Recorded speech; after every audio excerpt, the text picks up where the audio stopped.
நல்லா நோட் பண்ணி பாருங்க. ஒரு வாரமாவே பிரச்சனை மேல பிரச்சனை வந்துட்டு இருக்கு. விஜய் சார் மேல தப்பு போட்டுட்டு இருக்காங்க. ஆனா இந்த பிரச்சனை எப்போ ஆரம்பிச்சிச்சு? விஜய் சார் மொத்த அமைச்சரையும் பதவியில உட்கார வச்ச உடனே பிரச்சனை ஆரம்பம். முக்கியமா குளத்தூர்ல கரண்ட் இல்லாம போச்சு, தண்ணி இல்லாம போச்சு, மக்கள் ரொம்ப கஷ்டத்துக்கு ஆளானாங்க.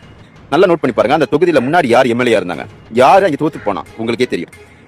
விஜய் சார் பதவியில உட்காந்து 12 நாள் ஆகுது. விஜய் சாரால உடனே ஆக்ஷன்லாம் இருக்க முடியாது. ஏன்னா என்ன நடந்துச்சு ஏது நடந்துச்சு யோசனை பண்ணி பொறுமையா தான் சரி பண்ண முடியும். கரெக்ட் தானே? ஆனா அங்க இருந்த எம்எல்ஏக்கு மொத்த பேரும் கைக்குள்ள இருப்பாங்க. நீ கரண்ட் ஆஃப் பண்ணா ஆஃப் பண்ணி தான் ஆவாங்க, தண்ணி ஆஃப் பண்ணா ஆஃப் பண்ணி தான் ஆவாங்க. கரெக்டா? இந்த தப்பெல்லாம் தூக்கி விஜய் மேல போடனா போட தான் செய்வாங்க. அதே மாதிரி பெண்களுக்கு பாதுகாப்பு இல்லாம போயிருச்சு. சின்ன சின்ன குழந்தையெல்லாம் ரேப் பண்ணி கொள்றாங்க.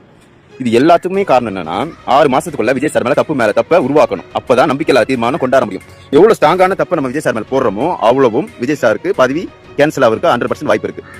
அதே மாதிரி மக்கள் எல்லாரும் சேர்ந்து தான் விஜய் சார் ஜெயிக்க வச்சாங்க. கரெக்டா? முக்கியமா குழந்தைங்க.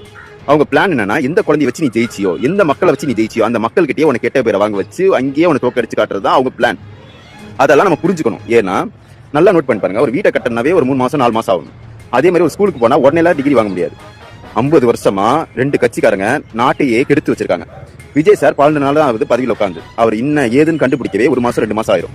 கண்டுபிடிச்ச பிறகுதான் அந்த பிரச்சனையை தீர்க்க முடியும். கரெக்ட் தானே? நம்ம கொஞ்சம் யோசனை பண்ணுங்க. நம்மளை வச்சு சில பேர் ஏமாத்த பாக்குறாங்க, நம்ம மூலியமா அவங்க ஜெயிக்க பாக்குறாங்க. அதை நம்ம விடக்கூடாது. இவ்வளவு நாள் கஷ்டப்பட்டதுக்கு அர்த்தம் இல்லாம போயிடும். நல்லா யோசனை பண்ணுங்க. ஒரே ஒரு விஷயம் மட்டும் எல்லாரும் புரிஞ்சுக்கங்க.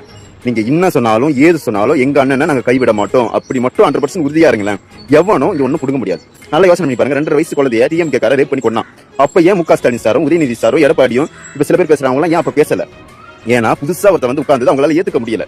எப்படின்னா கேன்சல் பண்ணணும், அவர் வீட்டுக்கு அனுப்பிச்சு விடணும், இவங்க சிஎம் உட்காரணும். மக்கள் பாதுகாப்பு அவங்களுக்கு முக்கியம் இல்ல, பதவி தான் முக்கியம். 2வது பாத்தீங்கன்னா விஜய் சார் எல்லா பிரச்சனையும் எடுக்க ஆரம்பிச்சிட்டாரு. ஒவ்வொரு பிரச்சனையும் வெளியே வந்தா அவங்க எல்லாரும் மாட்டிக்கிட்டாங்கன்னா அவங்க ஜெயிலுக்கு போகணும். இருக்கிற பணம்லாம் கவர்மெண்ட் கிட்ட போயிடும். அதுக்காக நம்மளை வச்சு அவங்க சதி பண்றாங்க. நீங்க யாரும் ஏமாந்துடுறீங்க. நம்ம குழந்தைக்கு நம்ம சேஃப்டியா வச்சுக்கலாம். ஏன்னா முன்னாடி இந்த ஆட்சிங்க எல்லாருமே ரவுடி ஆட்சிங்க. கரெக்ட் தானே?